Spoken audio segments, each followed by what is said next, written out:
What is good? It's the Council of Comics, July 14th, 2024. And it's 5:30 tonight. We started a half hour late, but we're all here. Kamara is with us. We're doing Hunger Games, Mockingjay Part 1. We'll be back in 30 seconds.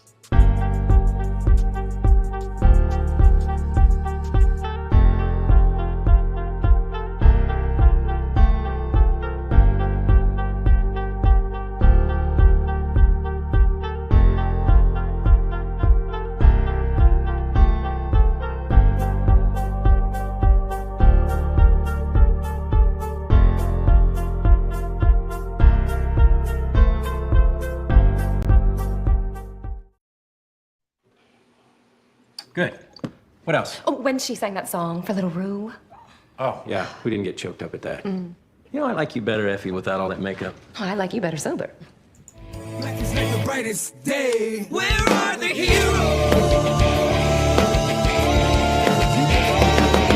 Soon as they get here, everything will be alright. I need a hero.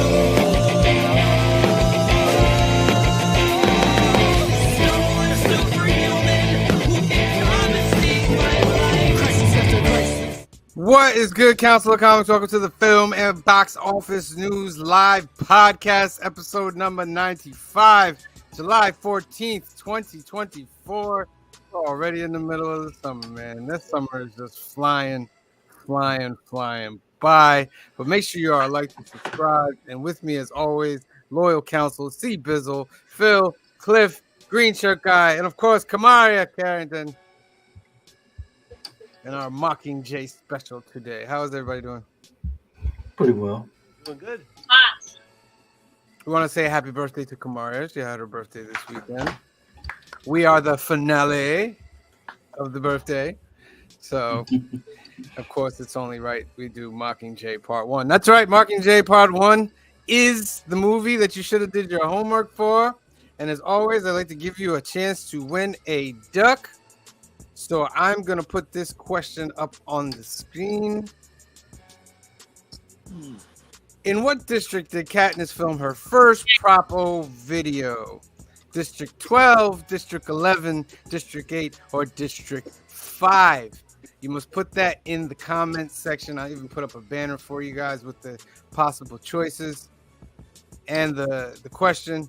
And make sure you put that in the comment section. At the end of the show, we will spin for that beloved duck for our great monthly giveaway, which we got a lot of good things to add in tomorrow, but that is another story, my friends.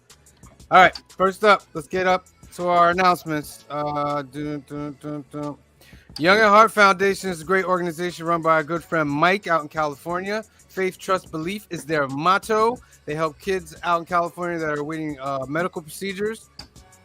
Two ways you can help out this organization. First way is you can go to the website youngatheartfoundation.com and you can click this button, register to become a donor for Donate at Life America, because more than 100,000 people are waiting for a life-saving transplant, and you can register today to be a donor by clicking this button. Second way to help is to sponsor a Hope Kit that is 100% tax deductible. They'll take all the funds, create these nice little gift boxes for the kids that are awaiting these procedures. If you have another way that you want to help Mike, you can give him a call at 323-396-9998 or email him at info@youngatheartfoundation.com and tell him that the Council of Comics sent you. It's a good friend out there. Check it out. Next up, Alternativus. This is our home away from home in Hyde Park, New York. 870 Violet Avenue, Hyde Park, New York. It's owned by our good friend Anthony, who is also part of the Council of Comics. That's him right there with Spider-Man on that picture. This is where we get all our comic books. This is where we go every Tuesday to film, hang out, to shoot the ish, all the craziness that goes on that you see in videos. But Anthony has a special. Sorry, Jamal. Get you out of there. Oh, it's not letting me get rid of Jamal. All right. Anthony has a special for everybody out there that does not have a comic book shop. You don't have a local comic book shop, LCS, whatever you want to call it, because they don't sell them out in the stores anymore, or you're driving like 2 hours to get to a comic shop or something like that. Anthony will make it easy for you. He'll take your information, have that shipped out to you, and give you 10% off of all your books. All the books will be bagged and boarded because that is a must at Alternaverse. Everything gets bagged and boarded when it comes in there. How do you get that? You get in touch with Anthony at 845-233-4234 or email him at alternaverse2@aol.com. The website is alternaverse.net. Tell them the council sent you. They also have card tournaments on the weekends. Lorcana, Pokemon, Magic. Just give Anthony a call and he will give you the schedule for those tournaments. Next up on the YouTubes, Council of Comics is only 9 away from 900, 891 and rising. Oh, I think we're going to hit that very, very soon, guys. If you have not subscribed, please hit that subscribe button right now. And I've been pumping out videos because I've been feeling better. I even got stuff scheduled all the way out until August. But the latest videos we have is skits and pics from episode 106 of New Comic Book Day Live. I also put up a motion comic, 3-part motion comic. This is part 1. Part 2 will drop on Monday. Part 3 will drop on Thursday. Of Inquisitors, issue number 1. I thought it was a great issue. So I thought I'd put together a little, no dialogue, just a little music in the background and just cut together for you to see. There's also tons of comic book pickups that I've been putting up. I actually have 3 scheduled here that are coming up, but the latest one is the Dollar Bin Comic Shop Haul. You can check that one out. We also have council conversations. We had a nice little talk with Steve and Chris about the Acolyte. That's great. You can check that out. But tons of stuff that you might like. Search the playlist, hit that subscribe button. Next up, Cliff on Comics. Clifford? Go to Cliff on Hot Comics, home of comics and coffee with Cliff, where I just did an episode yesterday with Scotty Vaughn, so go check that out. Next week, it's going to be our new friend Mike from Super Slam Comics, and hopefully the week after that, it's going to be Sea Bizzle. So look forward to that in the future. Go check it out over on Cliff on Comics. Excellent. Make sure you're liked and subscribed. Next up, and I have a mature warning sign now. So put it away. No comment. Hide your kids. Next up, Couching Slouching with C Bizzle.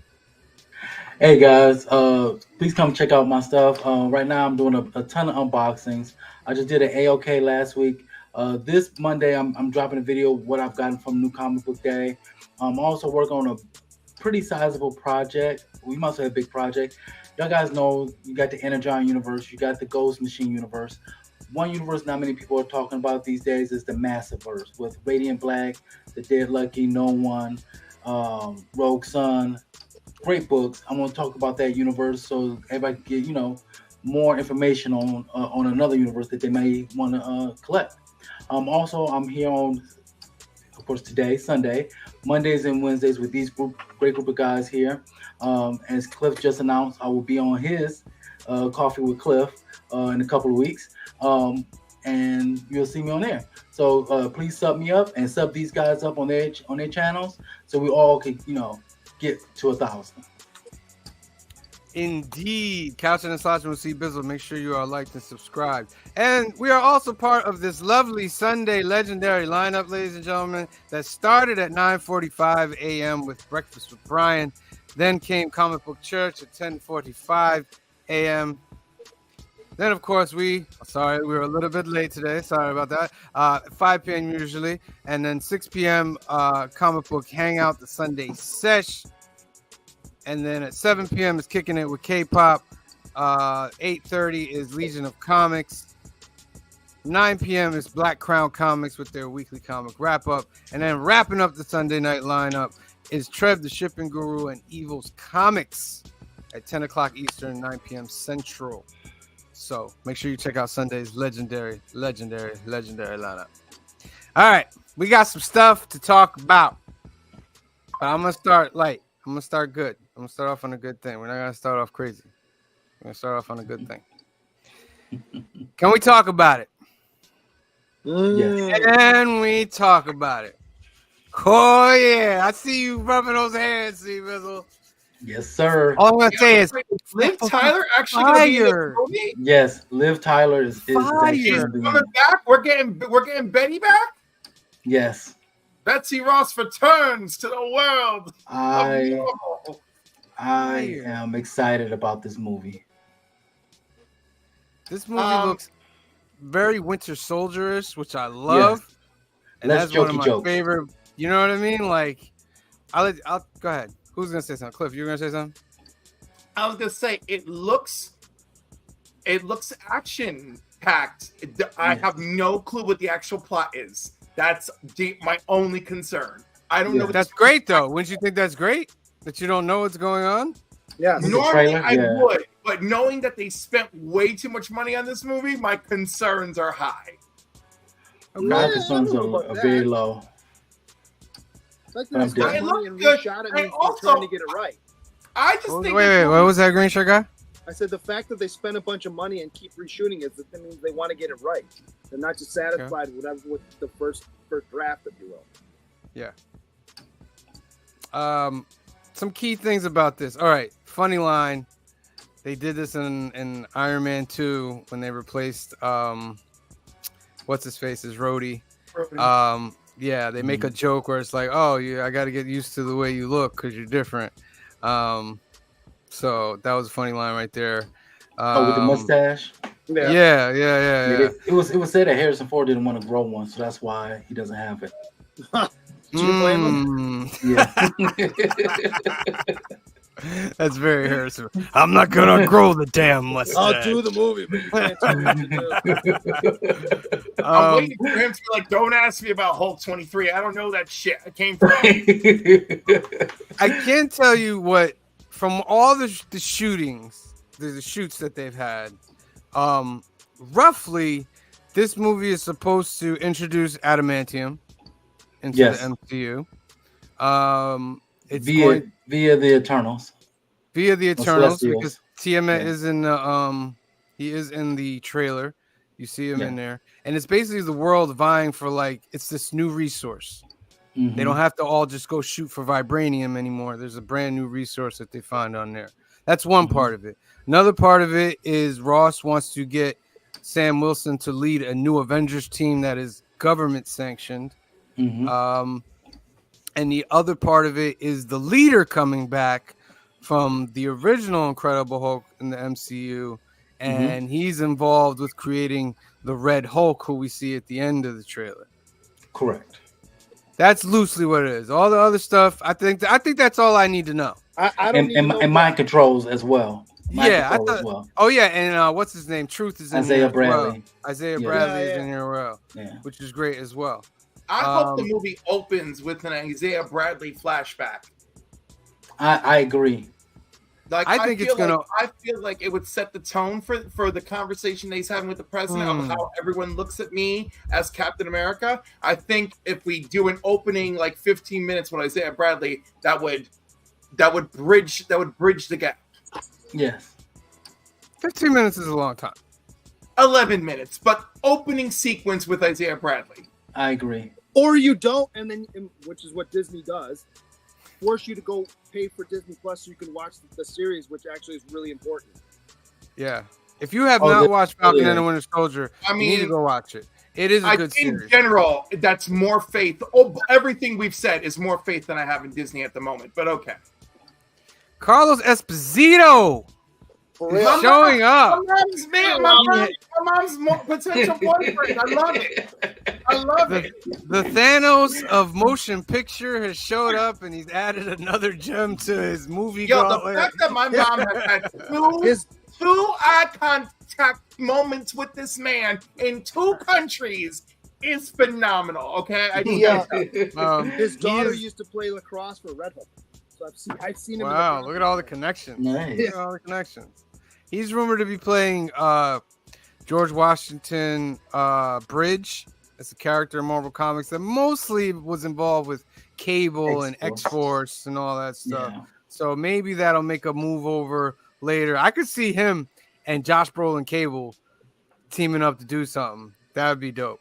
That would be dope. But that's future stuff.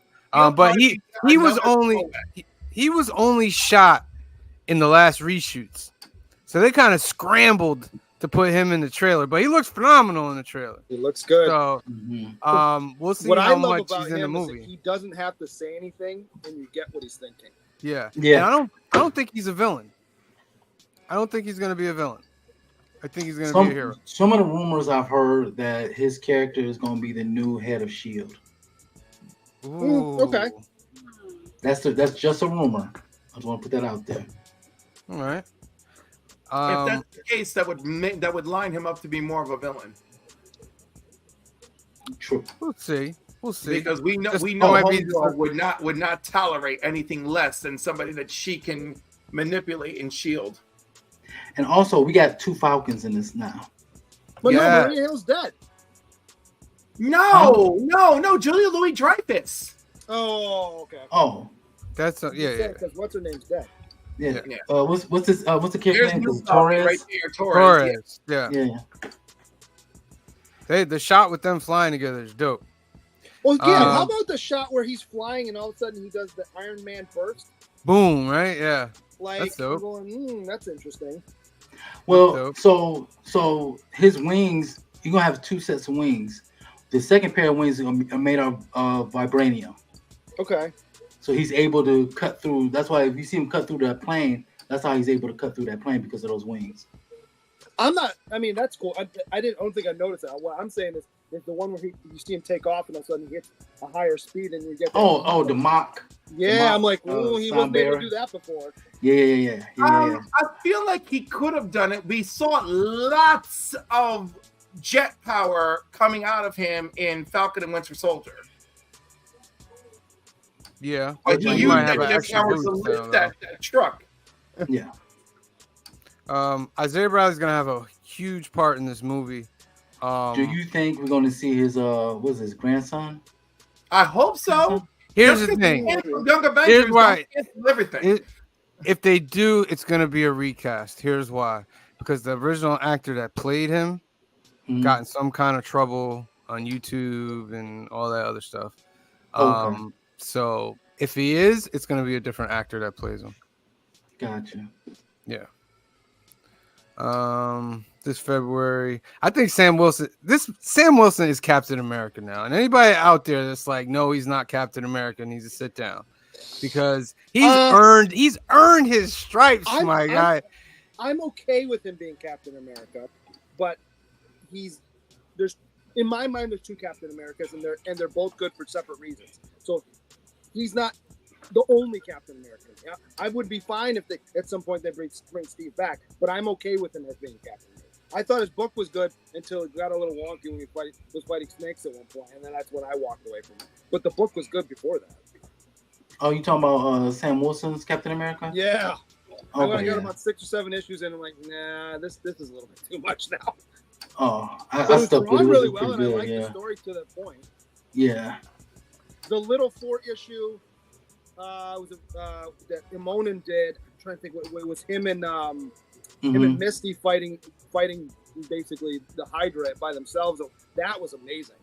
The Yeah. lead up was amazing. His own book. There are 2 other characters. Those 2. The one on the right is supposed to be Sabra. She is a former Black Widow agent. And this one seems to be part of, looks like maybe a Dora Milaje. I'm looking. Yeah, a little we bit. don't know. Oh no, she actually has hair. She That does. scene doesn't show that she has hair, but she has All right. hair. Because I'm not sure who Sam she is is. linked up with Wakanda and all that. So I Yeah. wouldn't put it past them to have somebody from Wakanda that's there. Do we see Bucky? No. Not in this trailer. No, I don't think he'll be in this movie. Oh, he's gonna be in this movie. I bet you he shows up for a brief. Maybe at an end credit scene. Because he's gonna be in the Thunderbolts. You know what I mean? Plus, I don't think I would want to see him in this movie. Because he already did he's Winter in the cast Soldier, list. you know what I mean? But In it kind Yeah, of but it could be a cameo though. But it does make sense if Isaiah Bradley is supposedly mind controlled, similar to the way that he was, so that he could give the Bring him back. advice, and show him how to get him back to normal. I can see that. I just Not want to mention, we spent a lot of time with them together in Falcon Correct. and Winter Soldier. I don't feel like that relationship, that newly forged friendship, should be tossed aside so easily. And they worked together quite a bit in the comics when Sam became Captain America as well. So it's not too far-fetched. Maybe he's in the beginning of the movie, and then I got to go handle something, and that's where it leads to the Well, Thunderbolts plus movie. if we're having Isaiah Bradley in it, Bucky knew about him. Yeah. Yeah, and Right, I maybe agree with you. Bucky did, maybe Bucky didn't, right? Because Bucky's brainwashed by the Russians. No, but in Yeah. the series, he clearly knew who he was.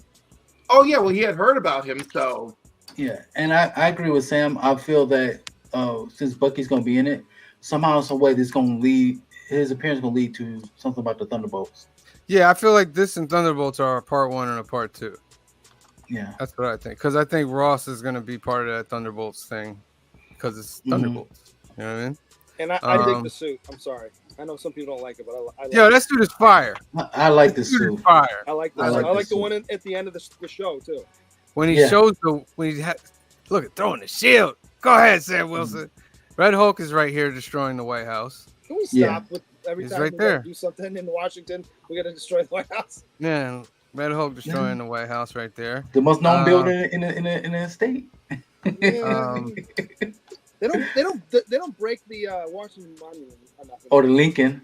They say the Lincoln one for the Planet of the Apes. Yeah, That's you're right. shot right there. That's the money shot right I there. like that. Fred. That's That's nice. incredible. Incredible right there.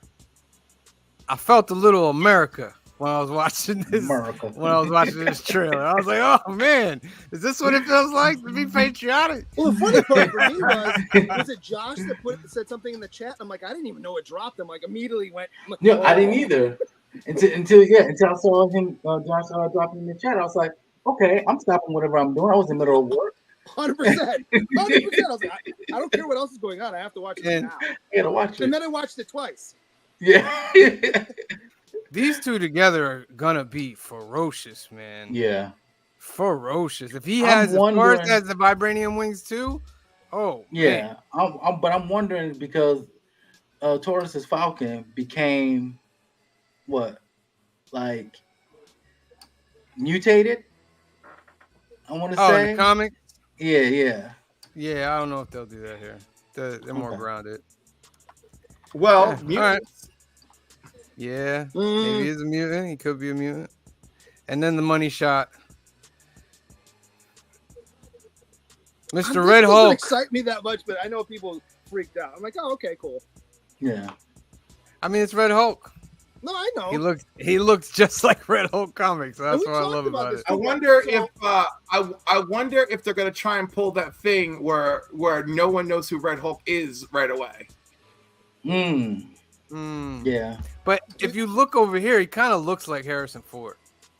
No, Yeah. he does, which is too much of a giveaway. But aside from that, I wonder if they're like, oh no, who's the Red Hulk? Yeah. Dude, There's also a rumor that he's not a villain, that he ends up teaming up with Sam Wilson at the end of the movie, which leads into the Thunderbolts. And does the also, that would one be- have to go real low? so we haven't heard anything about Mark Ruffalo being in this or not. I've keep heard that saying he he's is in not. this movie. I heard that he is. He heard that. keeps saying he's not, but of course. I hear there's You know how they multiple do. Hulks in this movie, not just Okay. Red Hulk. So It's like so a- does Sam have to find him and tell him that the sun's getting really low? I just like you right now. But if you go up to Harrison Ford and say, "That's not how the Force works." Yeah, right. So do we know what the rights? I'm gonna send rights both of y'all in the are? corner. Like, does Disney own the rights to Red Hulk, but the funkiness with regular Hulk? No, it's the same old Incredible Same? Hulk Okay. policy. I wasn't sure. if Yeah, it was, they it can was put split him in a up. movie, but they can't give him his own movie. Okay. All right, so that's a Red Hulk. Let's move along. Real quick, we're not gonna get too deep into this one because we know how it goes. But Acolyte, I thought it was fine. I never watched it. It was all right. Like, thought it was I don't good. know. It was all right. Like, I thought it was a solid episode. Got us where we needed to go. Right. Yeah. No, like when I was saying to Sam before we started, I'm like, stop talking about stuff we're going to talk about. But I'm watching this episode going, okay, the first time we saw these events, we saw it from one side of the thing. Now we're seeing it from the other side. And now I got to try and do what's actually true. Like, this is one story, this is the other story. Which one aligns with everything? That would be like cool if they like explain that, right? what I mean? Wouldn't There's that a be couple great if things they I- explained that? I call this episode the Jedi blame game. That's what I call this episode. It would have been very cool if that was like they kind of gave you a point of view from like how you were seeing it and stuff, and you didn't really get that. And that was, I guess, what was like. I kind of got that it was everybody's fault except Mother Anasea. I felt like Mother Anasea was the only one that was level-headed out of everybody. Yep. And you know what I mean? Well, you know, what's her name? She turned into the smoke. Yeah, they didn't explain that either, too. Like, what's the deal? It reminded me of when the Death Eaters and like Voldemort turn into smoke and they fly away. Yeah. Except they like seem to possess people when they do that. Yeah. I didn't like how he was able to stab her. Well, that was the thing that threw me, because was she not fully smoked at that point, or was she like in between? Right. Because then Right. if she's fully smoked, then you should have been able to stab the other one. Right. Yeah, that perturbed me as well. How he stabbed her while she was smoking, and then the other mother, he went like it. Wouldn't the same rules apply? Yeah. Yeah. And Master Soul. It's mostly his fault. I want to say it's mostly his fault. Shady Soul. I mean, that's why I think he's such a great actor, because when he felt bad, like when she was attacking him and she's like, attack me, and he's just like, no, like I done messed up. Like I don't want to do anything anymore. The acting was great. Right there. What was the line too where she says, "Your good intentions are going to be the cause of"? Yeah, we'll destroy every Jedi. I mean, what a great line that clearly sets up what is the Yeah. Yeah. But I think we're all expecting a big episode this week coming up. Like, I'm expecting a big episode. I don't want a quiet episode. I want some action. I want something. Was Do you Amanda know if this Stenberg is a in this one-off, episode at all? I don't think Yeah. so, right? What's that? I was asking if Amanda Stenberg was in this episode at all. I She don't was. think she is. When he was done explaining it to her at the end. She was in the chair and he was sitting down and they finished explaining it. Hmm. It was quick. It should have got more on that. But Well, so do we know, is this a one-off series, or is there even talks of doing a second season? supposedly the creator was Hemberg. She says it could go 2 to 3 seasons, which is why it's being dragged out. Okay, well, if that's the case, don't expect. Yeah, it to she be says really- she wants don't- to. You're She not wants gonna to make get a it resolution then. Yeah, she wants it to make it lead into how Plagueis comes into the picture.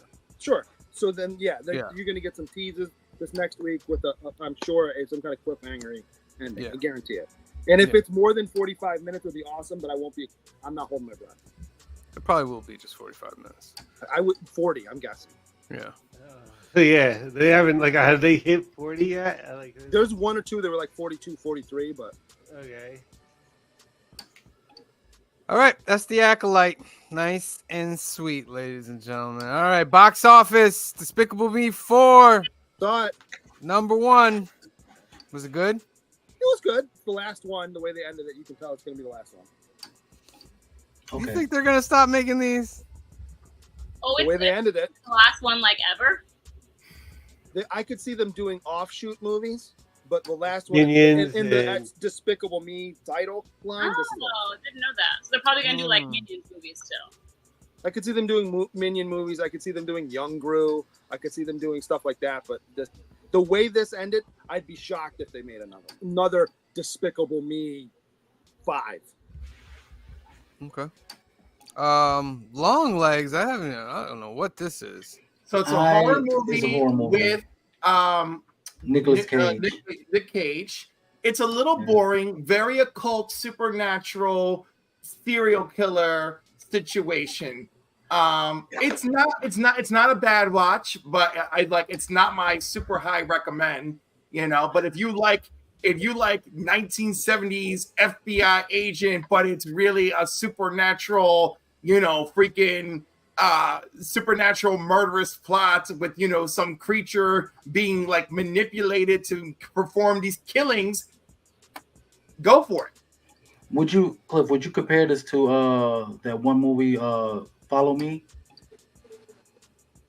Not entirely.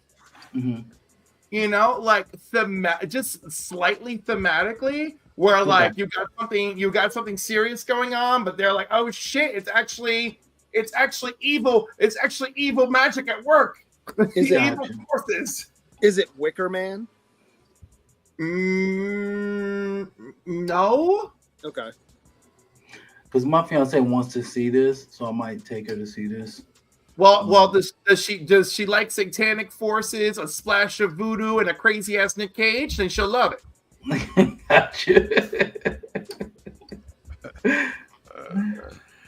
It's no Abigail. Abigail's shit.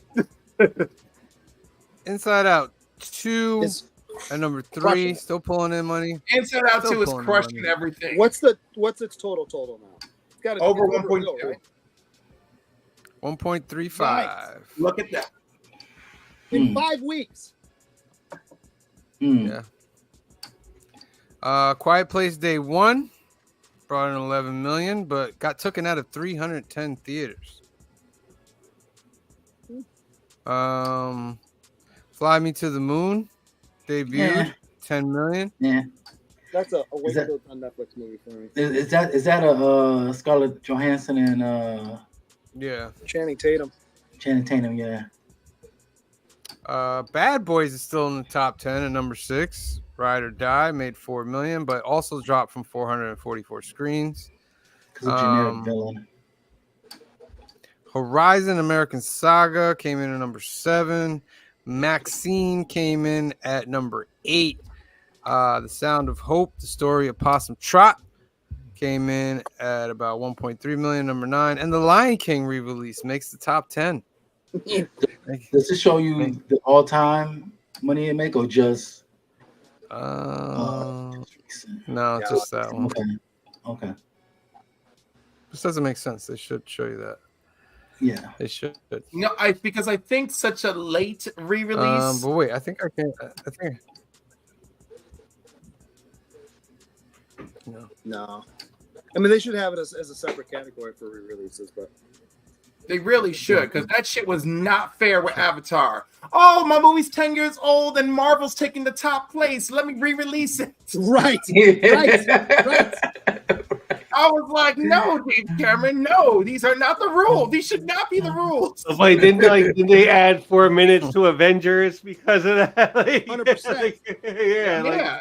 Yep. And the change was like, right? Like with really nothing. Absolutely. Little things. It's the same company that's in that. All right, Touch match. I don't even know what Touch is. What is Touch? Oh, I think I know this one, but as soon as a romantic, thrilling story that spans several decades and continents. Touch follows one man's emotional journey to find his first love, who disappeared 50 years ago. Nah. Woo! Or would you come on Tubi? That's the kind of movie when I used to work/run a video store would rent to watch just because whatever, but I'm not going to see it in the theater. Oh, there's a lot of and last on the list, Escape from Germany. You made 4,377. You've accumulated 2 million. Congratulations. You're still on the list. All right. It's time, ladies and gentlemen, for your homework section of the show.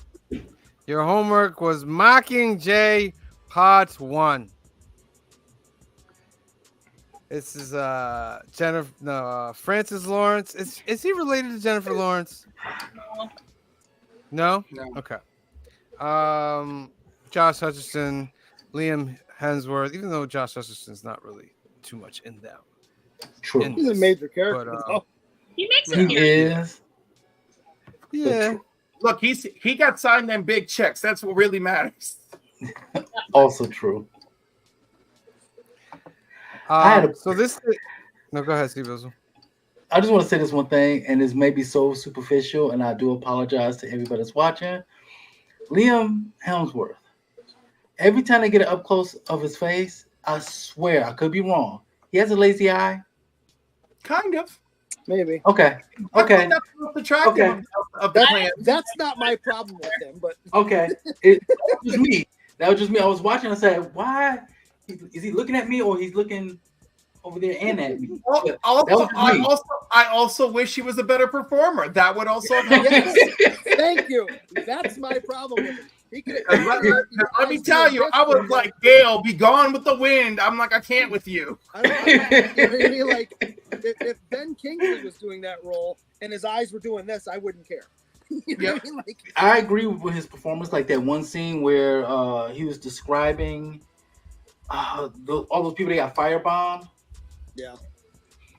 I didn't feel hardly any emotion from him when he was telling it. I was just saying, like, he's almost like he felt like he was a storyteller. I might be jumping ahead of the gun, but I'm sorry, but that's what I felt about him. It also took me out of it when he kneeled down while he's telling the story. I'm like, nobody does that one.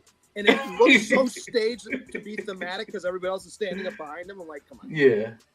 I'll tell you, the best actor in this whole movie is Philip Seymour Hoffman. Yes. Oh, yeah, absolutely. He's eating the scenery. He's great. He is. But, Julianne Moore was pretty good, too. I didn't like her at all. President Queen. But see, I found her believable. She was. So like we're not entirely supposed to like her, so there is that. She just felt wooden in a hand. When she was good, but she felt very wooden in a handful of scenes. I'm like, whatever. I like that's kind of a character choice, though. Like she's kind of like that. All right. This movie. That's all right. This movie continues off where they've rescued Katniss. She's kind of losing it a little bit.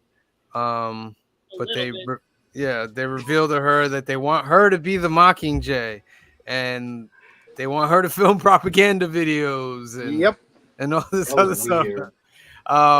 So we're fighting a propaganda war is what we're doing. Yeah. That's what this movie is. Yeah, because art imitating life, imitating art, imitating life is an endless cycle that we're trapped in. Welcome, everybody. The movie doesn't have much action.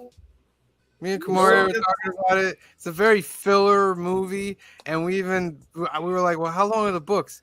And the books are not that long for this movie to be split into two movies. Oh, okay. But it was the era of splitting movies in two when it started with Harry Potter. They did it with, actually, they were supposed to do it with the Divergent series, but they never ended up making the second part of the last film. Yeah, they're not making any more done. Awkwardly. The scene that took me out in this entire movie, and I was with it for a while, and you'll get my full review at some point, was like, I get she's a archer or whatever. You're not taking out a hypersonic jet with an arrow. I don't care. I don't care what's on the end of it. I'm sorry. I don't believe it. Your aim is. But it's a incendiary arrow. Listen. A red one. Listen. I'm sorry. Listen. If you hit it with a grenade, maybe, but even still.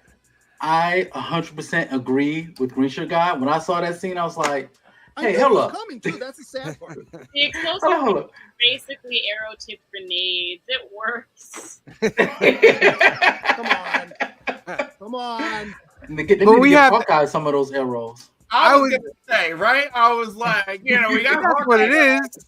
What's his name? BT. Come on, I'm sure he didn't send her out there with. I'm gonna give that a tiny pass, Green Shirt Guy, because there's so much advanced technology, like proliferating. That's my point. That's exactly my point. I'm gonna let them have it. It's an advanced technology in this whole thing. We have advanced planes that can cloak and do all kinds of weird things in this thing. You've seen the last Top Gun movie where they shoot the rockets at it, and that guy makes that funky, weird, like sideways spin around them. And we're supposed to be in these advanced, crazy planes, and it gets hit by an arrow. Give me a break. Well, I want to believe that the arrow she used was also very advanced. That's come on, dude. Like I just listen. I'm trying to hand them a bone. That's all I'm saying. I'm just trying to hand them a bone. I think of like a heat-seeking missile on the end of that arrow. Is what she fired. They never got into the details of what was on that arrow, It's so funny to me that everybody's like hyper focusing on the arrow when there are so many other things too. Like it's just. I mean, there's other things. The movie is a cash grab. This is the slowest paced shit ever. I will say the first half of the book is a little bit slower paced too, but I think it's because it's very like Katniss trauma centered. Like the first half of the whole book is focused on specifically Katniss and also Finnick's trauma when it comes to everything they dealt with, and then after it gets action packed. Yeah, and the only thing it succeeded in doing was showing us her trauma. That is the only thing it succeeded. Everything I think they went light on that in the movie. I think they went very light on it because to me it wasn't like it was in everything. She couldn't see anything without being triggered. She would hide all the time and have panic attacks all the time. Well, I thought we got a decent amount of that in the film because everything else felt watered down compared to our POV of Katniss in this film. The other thing that threw me was I'm watching them. Well, two things. So when you see Peter on screen, he's saying all these things about stopping the war, and then the entire place jumps up, starts calling him a traitor, and then when they finally rescue him, like 1 hour later, suddenly everybody's fine. We got over it that quickly, huh? I think it's because they're kind of like, okay, how do I say this? PG. They are so up in Coin's business, like behind backing her as a leader, that eventually, like, even if they initially don't agree with what she decides, if it works out well, they're gonna be like, yeah, she's amazing. I always had faith in her, even though 5 seconds ago they were talking about her. And the other thing, watching it too in District 13, is what a miserable, grueling, sad existence you live in, and that's worse than where you came from.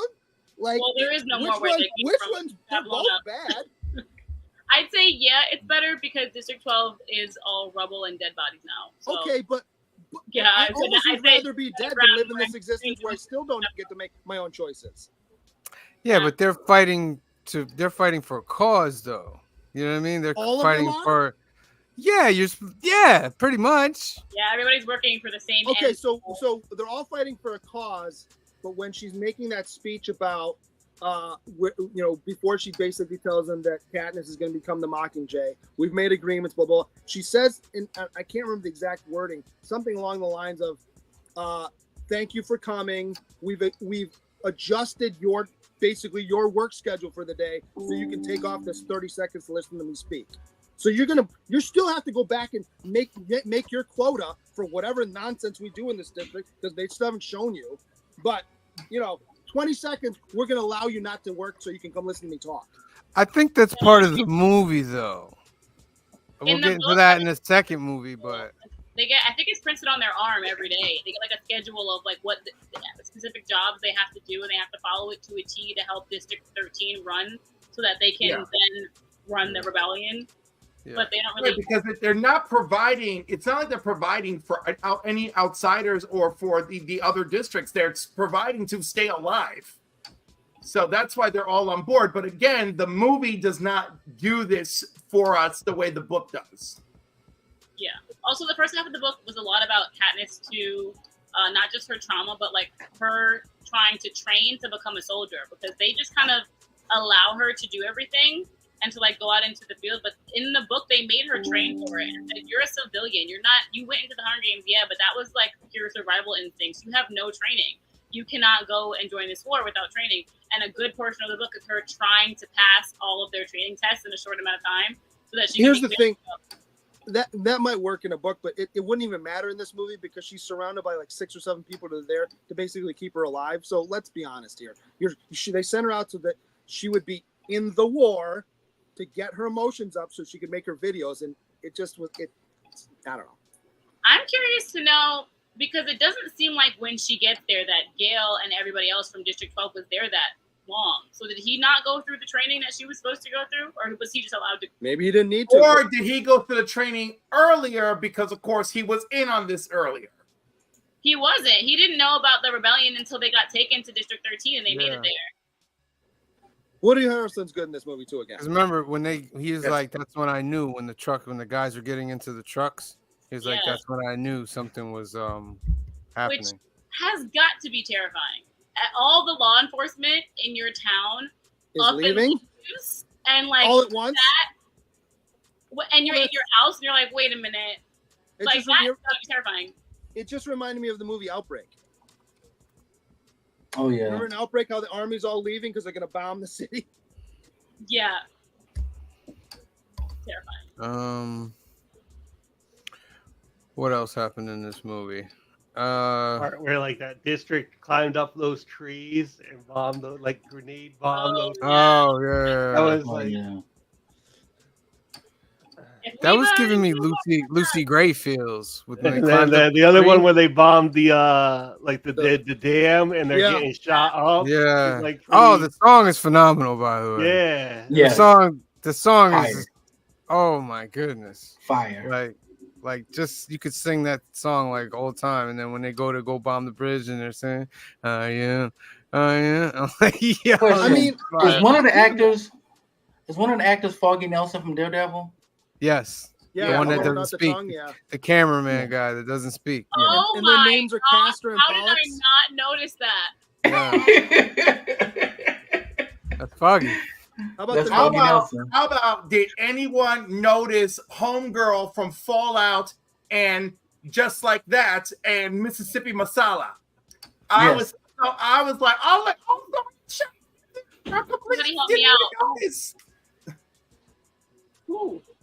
Which actress? She's Edgina, whatever her name is, Egeria. What character did she play? Oh, Egeria. No, but Egeria is the one who says she gives Snow his speech and she calls them rebels and he's like, no, I will not, legitimize them by calling them rebels, and she changed it to criminals. That's what he's talking about. What about what's her name? She played Cressida, but she's in Game of Thrones. The original.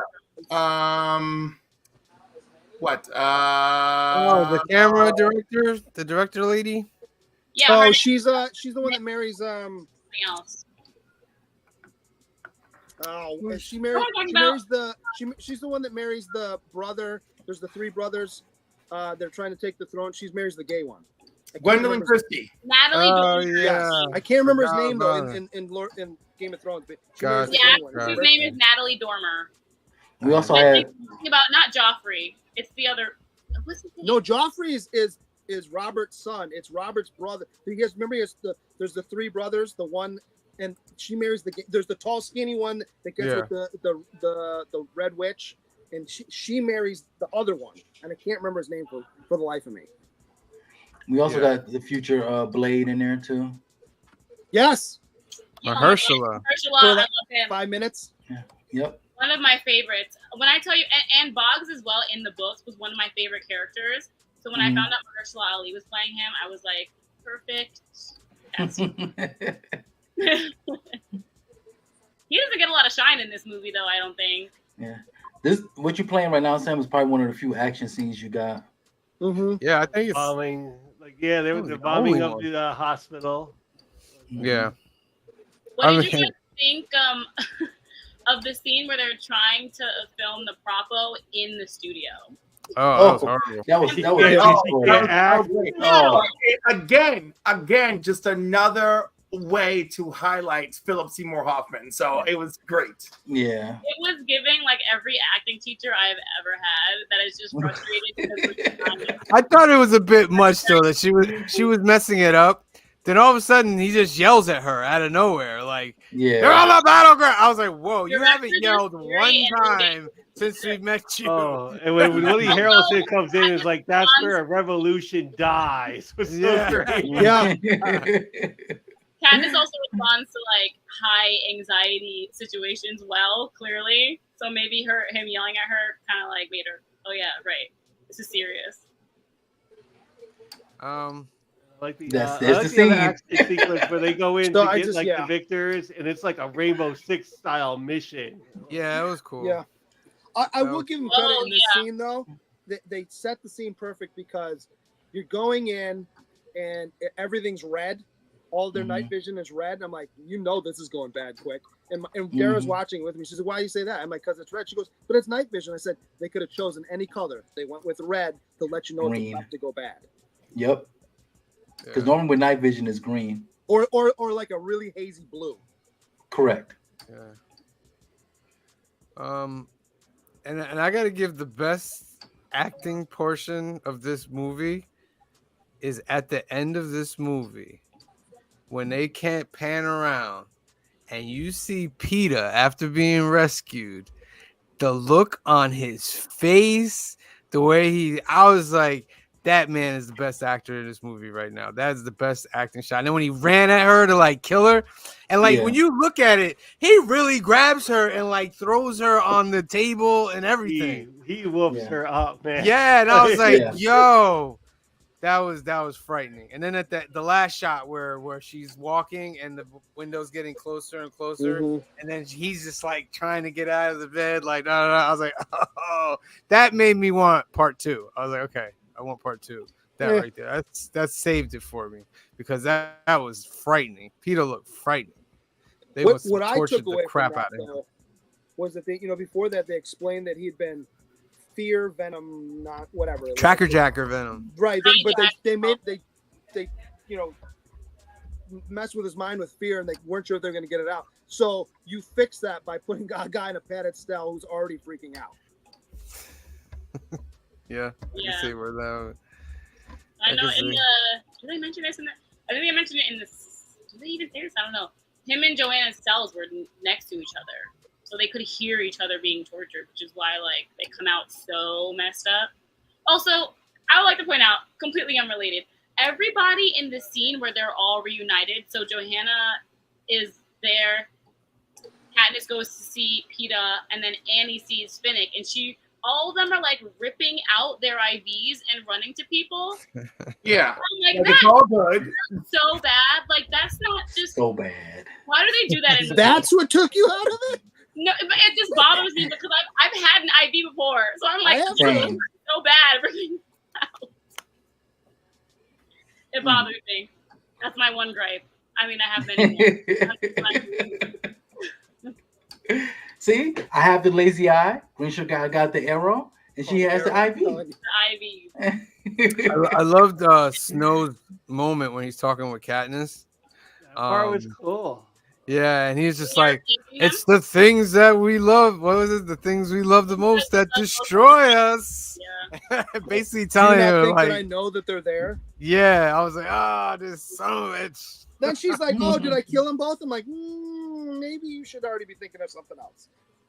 Yeah, and then the fact where Gail was like, they just let us come back. Right. They didn't stop us or He anything. came back with a huge weapon. Yeah. It's kind of sick too, the way, and I think seeing like the prequel movie also helps you really be like, ew, this is icky.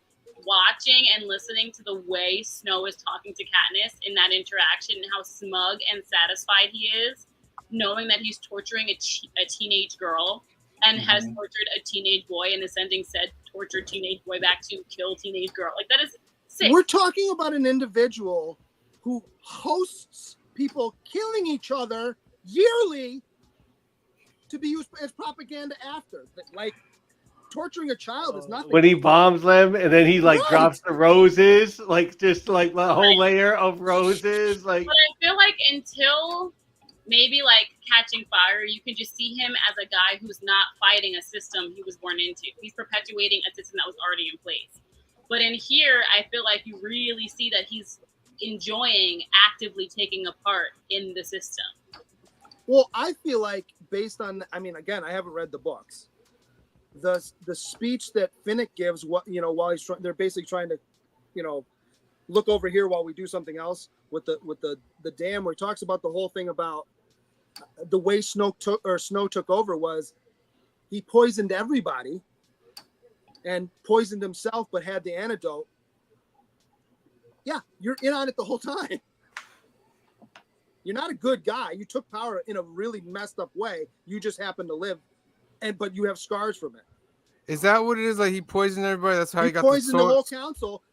That's the way I understood it. He poisoned everybody that was in that group, but he had the antidote, So he was gonna live, but the antidote took a while. So didn't they say something? He still has scars in his throat. That's why he always has roses around him, so you can't. Well, the smell stores, the, right? The yeah, stores. you can't smell it. I don't think it was specifically an entire council.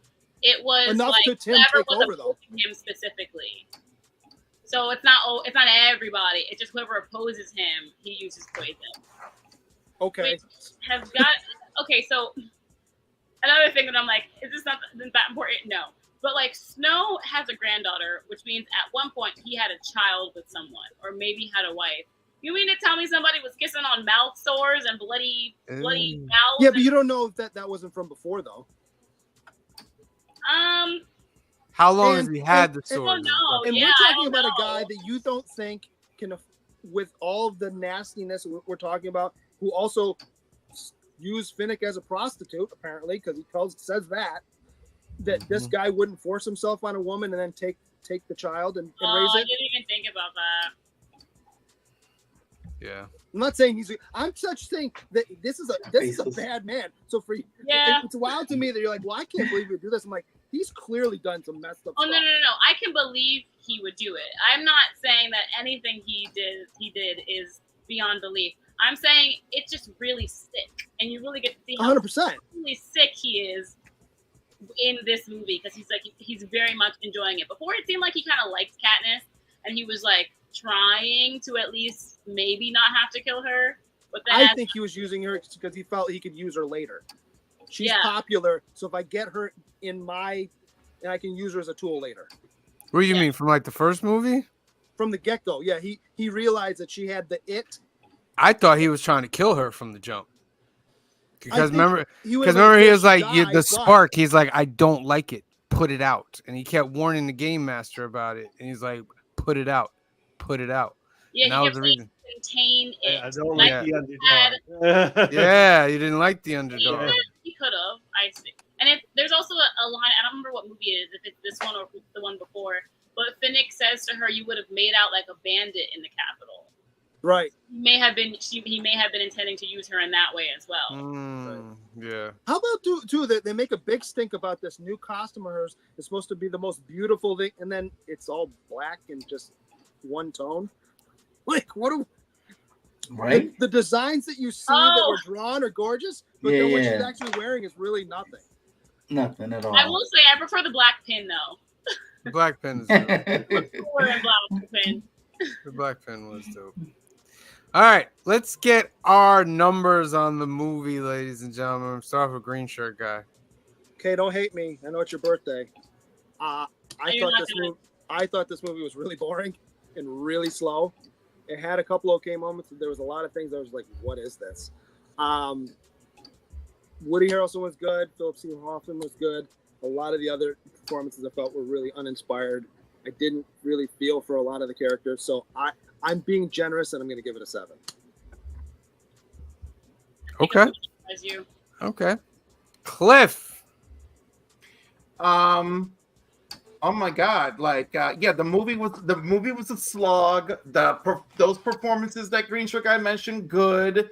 Katniss's propo is probably the highlight of the movie and the ending. And 7. Phil. It's also a 7. I know it's like a 7 movie. But it was I don't know. I thought it sounded like, because I watched it through the surround sound, it sounded great. Like all the explosions and stuff that do happen, kind of like they're house shaking. So I like that. I felt, and the other thing I felt, it was like kind of amped at the end of this movie. It does have like a fight the Empire. Like, yeah, I'm amped now. It is a kind of Empire Strikes Back moment. Yeah, I felt a bit amped afterwards. Like, wow, with Peter.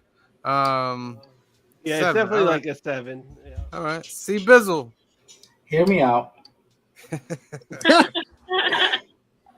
There's a lot of stuff that could have been left out of this and would just made it just Mockingjay. And look, combine part 1 and part 2 and just make it one movie. This could have been just all done in one movie. Okay? It's a lot of slow parts, a lot of talky talks. Okay? Originally, I was going to give it a 6. But just based off the song, I'm bumping it up to a 7. There you go. Song is big. Yes. Song is big. All right. So, Kamari. I think I'm going to surprise everyone. I know this movie has a special place in my heart. They always do. The books do. So I feel like that's the reason why I'm giving it this rating. Mahershala Ali is in it. Stanley Tucci is in it, and those are two of my favorite actors. So they obviously Not enough. Not enough, Tucci. Yeah, no, not enough. I agree with that. Not enough. And I think because of that, and because I know what it's supposed to be in the book, no, objectively speaking, I'll give it a 7.5 because I do feel like some things that were included could have been left out in place of things that I feel like should have been included in their place. Yep. Okay. I also will give it a 7.5. I thought it was entertaining. Didn't have not as good as the other ones, but I see what they're trying to do. It's a setup for the big movie. You know what I mean? If you were to watch the second movie and not watch this, you would be kind of lost, I think, a little bit. So you have to watch this movie. We'll take your money so we can really take your money with the second. Yeah. Yeah, okay. That was the Hollywood way. All right. Yeah. Yeah, there was no more Hunger Games, and that means there's going to be no more Hunger Games if we only make 3 movies. So let's take our last movie and make it 2 movies. Yeah. And they made a lot of money. Hollywood way. And they made a lot of money. With 2 7.5s, our median for this movie is 7.17. Yeah. and like I said, I was being generous giving it a 7. I think because it's your birthday weekend, I might have given it a 6, but I want to be a jerk. I just love the series so much that I had to give it a higher than a 7 because everybody else gave it a 7. I need to help it a little. I was gonna give it a 6 to the music. It's not unwatchable. It's just boring. Yeah, it's like I think I said to Sam after we finished it, I was kind of like, well. Now what? It's like there's just enough action in it to keep it like going. Yeah. It was like, it does suffer from that Hollywood like, well, there's no more entertaining, but not unless we make 2 movies and split this, and now we got like 2 things on our burners for next year. I think it's forgivable because the next movie is big. So it better be. I'm in 2024, I'm not in a forgivable mood. There is a pretty cool Lord song at the end of it. Are you? That's my song right there, boy. I'm telling you. Singing it. Suzanne Collins wrote that. Oh my goodness. That's good. All right, let's get this duck out of the way. It was District 8, ladies and gentlemen. That's where Katniss filmed her first official Propo video. I'm going to give you 15 seconds and a chance to get that in the comments. Ready? 15, 14, 13, 12, 11, 10, 9, 8, 7, 6, 5, 4, 3, 2, 1. Draw! Round and round it goes. Where it lands, no one on the council knows who will win that coveted duck, ladies and gentlemen. Joffrey Castro gets himself another duck. Congratulations, Joffrey. You are in the monthly giveaway contest. I believe you already have a duck, so now you have two in the race. But make sure you tune in if you want another chance. You make sure you tune in tomorrow for New Keys and Hot Comics of the Week, episode 98, 2 away from the big 100 for that series. Very, very nice. We'll give you 3 chances to win a duck for that episode. Tune in. We'll go over all the new books that are coming out, all the new keys, and all the hot comics as well. And then on Wednesday, July 17th, we have New Comic Book Day Live, episode number 107. We'll also give you 3 chances to win ducks on that night, Wednesday, 8 p.m., 5 p.m. Pacific. And we have fun skits, go over all the new comic books that we got, go over movies and shakers and so forth. And then next week, join us back here for episode 96 of the Film and Box Office News for the Hunger Games Mockingjay Part 2. And that will end our trilogy for the Hunger Games. So make sure you tune in next week and make sure you do your homework, ladies and gentlemen. All right. And we move into the next fresh circle of hell that one of you chooses. The green shirt guy. We're begging you to pick something on a regular platform. We're begging you. I think I've narrowed it down, and I can after we get off, I'll tell you what did make it. I've narrowed it down to about 6 different ones, and I will have to make my decision. 6 different ones. Well, because I'm just debating on whether I want to go serious after this, or I want to go something comedic, so we can kind of cleanse our palate a little. Understandable. Roger that. All right, let's give a shout out to everybody that came through tonight. Las Cruz says 1971 came through. Thank you for joining us from New Mexico. Brian LCS came through. Thank you for joining us, Brian. Larry Jackson came through. Thank you, Big L, for joining us. Meatwad number 1 came through. Thank you for joining us. I can't say this name. Win. Loke? They're thinking that you're winning. No, the first word. The first one. I would say Loke Win. Loke Win. Thank you for joining us. We appreciate you for being here. Kenneth Bird is in the house. Thank you for joining us. Trev the Shipping Guru came through. Thank you for joining us. Bill's Treehouse came through. Thank you for joining us. Joseph Michaels, the Adventurous Joe, came through. Thank you for joining us. Jay Margolis is in the house. Thank you for joining us. Christina Payne came through. Thank you for joining us. Rad Art and Comics came through. Thank you for joining us. Hoffrey Castro got himself a duck. Thank you for joining us. K-Pop Junkie tuned in. Thank you for joining us. Triple G Comics came through. Thank you for joining us. And that is it, ladies and gentlemen. And wait, just there we go. Nguyen. Oh, there you go. Nguyen. Okay. Which I want to say, Loke Nguyen. For 2 weeks. Salute to you, sir. We will get it right from now on. What? You can never get that wrong again. You just got. I can't. Nguyen. It's in my brain forever. Nguyen. Say it 3 times and it's in your brain forever. Well, that's not necessarily true. It's not. It's failed me, but it's helped majority of the time. All right, so that's our show, ladies and gentlemen. Make sure you tune in tomorrow night, 8 p.m., 5 p.m. Pacific. New keys and hot comics of the week. And for myself, for Kamaria, for C Bizzle, for Phil, for Green Shirt Guy, and of course, for our beloved Cliff and the rest of the Council of Comics. We love you. Thank you for watching, and we will see you next time. Peace. Black is like the brightest day. Where are the heroes?